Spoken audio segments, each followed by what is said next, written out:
You should be in bed. Daddy, why do we have to attack Iraq? Because they had weapons of mass destruction.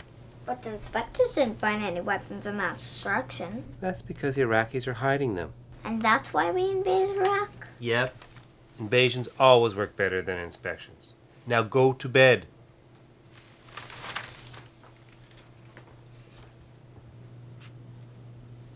But after we invade them, we still didn't find any weapons of mass destruction. That's because the weapons are so well hidden. Don't worry. We'll find something. Probably just before the 2004 election. I'm confused. If they had all those weapons that they planned to use in the war, then why didn't they use any of those weapons when we went to war with them? Well, obviously they didn't want anyone to know they had those weapons. And so they chose to die by the thousands rather than defend themselves. Why would they choose to die if they had all those big weapons with which they could have fought back? It's a different culture. It's not supposed to make sense. I don't know about you, but I don't think they had any of those weapons our government said they did. Well, you know, even if Iraq didn't have those weapons, we had another good reason to invade them anyway. And what was that? Even if Iraq didn't have weapons of mass destruction, Saddam Hussein was a cruel dictator, which is another good reason to invade another country. Why? What does a cruel dictator do that makes us want to invade his country? For one thing, he tortured his own people. Kind of like what they do in China? Why go comparing China to Iraq? China's a good economic competitor, where millions of people are employed in sweatshops at slave wages to make U.S. corporations richer.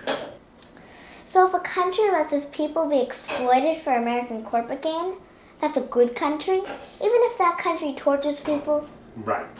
Why were people in Iraq being tortured? For political crimes, mostly. People who criticized the government in Iraq were sent to prison and tortured. Like in China? I told you, China is different. What's the difference between China and Iraq? Well, for one thing, Iraq was ruled by the Ba'ath Party, while China's communist. Didn't you once tell me communists were bad? No, just Cuban communists are bad. How are Cuban communists bad? Well, for one thing, people who criticize the government in Cuba are sent to prison and tortured. Like in Iraq? Exactly. And like in China too? I told you, China is a good economic competitor. Cuba, on the other hand, is not. How come Cuba isn't a good economic competitor? Well, you see, back in the early 1960s, our government passed some laws that made it illegal for Americans to trade or do any business with Cuba until they stopped being communist and started being capitalist like us. But if we got rid of those laws, opened up trade with Cuba, and started doing business with them, wouldn't that help the Cubans become capitalists?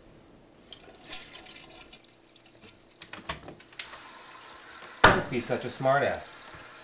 I didn't think I was being one. Anyway, we also don't have freedom of religion in Cuba. Kind of like China, Tibet? I told you, stop saying bad things about China. Anyway, Saddam Hussein came to power in a military coup, so he's not really a legitimate leader anyway. What's a military coup? That's when a military general takes over the government of a country by force, instead of holding free elections like we do in the United States. Did the ruler of Pakistan come to power by a military coup? You mean General Pervez Musharraf? Well, yeah, he did, but Pakistan's our friend. Why is Pakistan our friend if their leader is illegitimate? I never said Pervez Musharraf was illegitimate. Didn't you just say a military general who comes to power by forcibly overthrowing the legitimate government of a nation is an illegitimate leader? Only Saddam Hussein. Pervez Musharraf is our friend because he helped us invade Afghanistan. Invaded Afghanistan? Why? Because of what they did to us on September 11th. What did they do to us on September 11th? On September 11th, 19 men, 11 of them from Saudi Arabia, hijacked 4 planes and crashed 3 of them into buildings, killing over 3,000 Americans. So how did Afghanistan figure into all of that? Afghanistan was where those men trained, under the oppressive rule of the Taliban. Taliban? Are those the bad radical Islamics who chop off people's heads and hands? That's exactly who they were. Not only did they cut off people's heads and hands, they oppressed women too. Didn't the Bush administration give the Taliban $43 million back in May 2001? Yes, but that money was a reward for doing such a good job fighting drugs. Fighting drugs? Yes, the Taliban were very helpful in stopping people from growing opium poppies.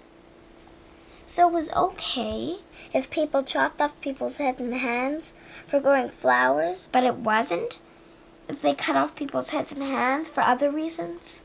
Yes, it's okay with us if radical Islamic fundamentalists cut off people's hands for growing flowers, but it's cruel if they cut off people's hands for stealing bread.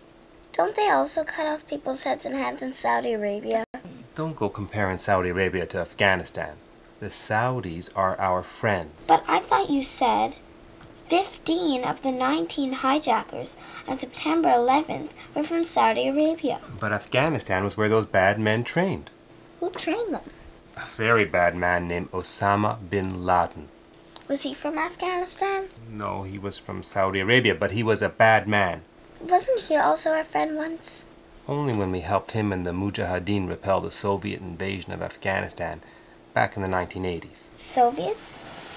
Was that the evil communist empire Ronald Reagan talked about? Well, there are no more Soviets.